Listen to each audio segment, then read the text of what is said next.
Hey guys, I'm Megan. And I'm Stephanie. And we are Barnbesties with farm fresh advice for you. So we are here to impart the knowledge that we have learned over the years of building and running barns so that you guys don't have to have the problems and the misery and the mistakes that we made. Hope you enjoy our videos. Make sure you hit the subscribe button, right? Right, and we hope to save you time and money on your new adventures. Absolutely. Hey guys, I'm Megan. I'm Stephanie. And we are Barnbesties with Farm Fresh Advice.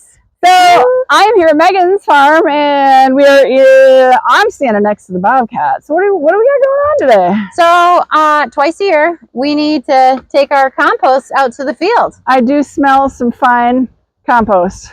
Beautiful. And honestly, it just smells like wood shavings. Yeah. Well, we need to get ready for winter.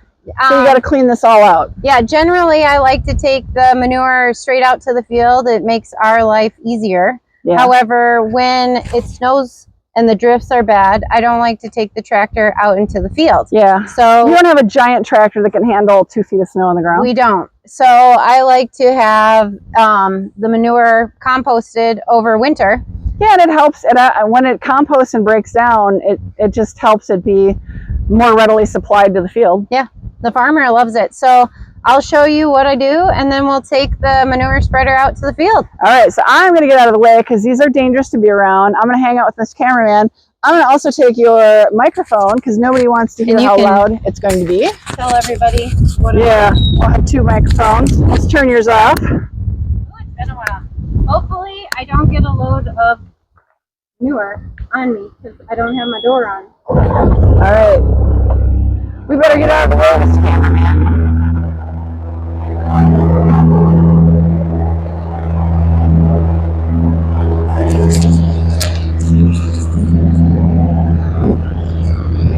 So I've actually helped do this process previously, helping Megan out, trying to get stuff done before the weather changed. And one of the problems with composting is it can get pretty mushy under these piles. So it helps when you start taking this stuff out that if you're doing it when there's no rain, because just exposing a large area, it can dry out within a day and make it easier for you so you don't sink in. So Megan luckily has everything ready to go here. She's got a really nice sized Myers manure spreader. So she's been composting this all summer.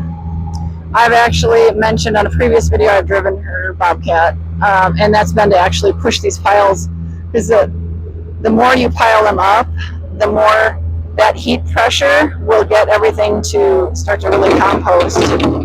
And a lot of times when you're loading this, you're going to see steam coming out of the compost, and that's what you want to see. So hopefully we're going to show you a little bit how dark it gets, because the more this compost, the more it's going to turn into brown, and then eventually just pure black topsoil.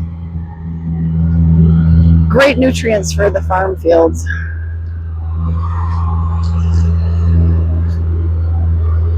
So the important thing is, we've talked about how you really don't have great vision when you're in the Bobcat.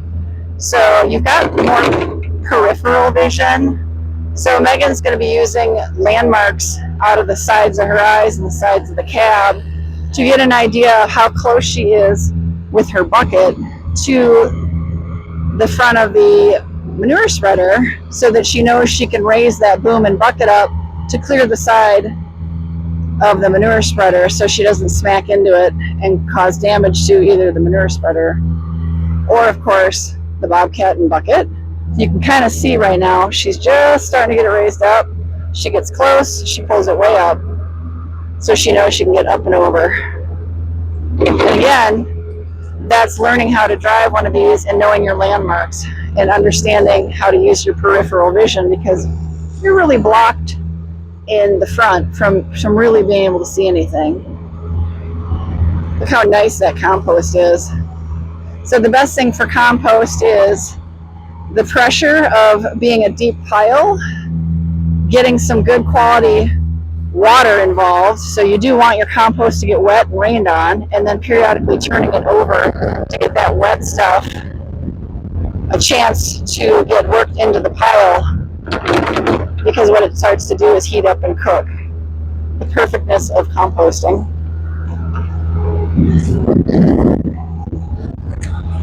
I'm trying to keep my microphone, you guys, out of the wind. We are, of course, as lately we have been, filming on a really very windy day.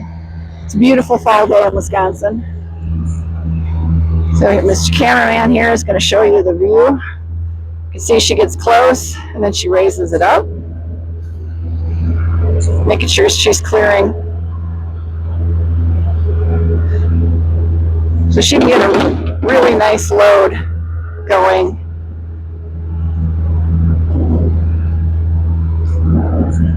Let us know down below in the comments, you guys, what questions you might have. I'm going to go ahead and walk back over to Miss Megan and give her her microphone. Actually, I turned your mic off, but we'll just talk together. So I was commenting, Megan, on how when you're in there driving, you can't see in front of you with a bucket load like that. So you're using your peripherals. You've got an idea of your landmarks of how close you can get before you're going to raise it. So you know you got to clear the side. And you were always perfect. Yeah. And the other really important thing is don't do this on a windy day. Yeah, Step number one, because all that manure will come back into your face depending on where you're located. Which is why it's nice to have an actual enclosed cab. Yeah. But I was talking about how nice and wet this is. Yeah. How important that is for composting, because it's really breaking itself down. You can see the mold and all that. And then it's not mold. You know what it is? What? It's ash. It's ash. It's cooking. It's cooking because it'll smoke. So that's what you want to see. You know your compost pile is doing what it needs to do. It's actually composting. When you flip it and first of all, you see it smoke. Yeah. Oh, it smokes all the time. It smokes. Yeah. And second of all, you're actually seeing the ash, because then you know it is getting up to that. Because what happens with composting is you get it to a certain temperature and it does start to kill all the bacteria, which is why when you get finished compost, it doesn't smell like manure or anything. It smells just like earth. Yeah. And that's perfection. So that's ash. All right. Which I see that mainly on the little bits of hay and a little bit of like the larger, you can kind of see the larger flakes of, you occasionally get the larger wood chips in here. I'll just point it there. Those I often see that will do the ashing, but sometimes around the poo chunk and the hay. Yeah. But that's a good sign. Yeah. And the important thing, going back to like the Bobcat, what you want to do as you approach it, you want to raise it and see your wheel as you're raising it. And then as you're raising it, you want to tilt it. So you're not wearing it? Yeah. Because if you just raise and you don't tilt at the same time, it's already tilted back. It will go all over you. So that's a really... Into the cab, Yeah, all over you. All over you. I've done that many times, but that's why we call it eau de manoir. I don't do that anymore. It's a lovely fine fragrance that you end up wearing and smelling like. And the other thing you want to do when you're going into the manure pile, you don't want to just go into the manure pile. You want to, get to the manure pile, and then as you're moving forward, you want to raise the bucket.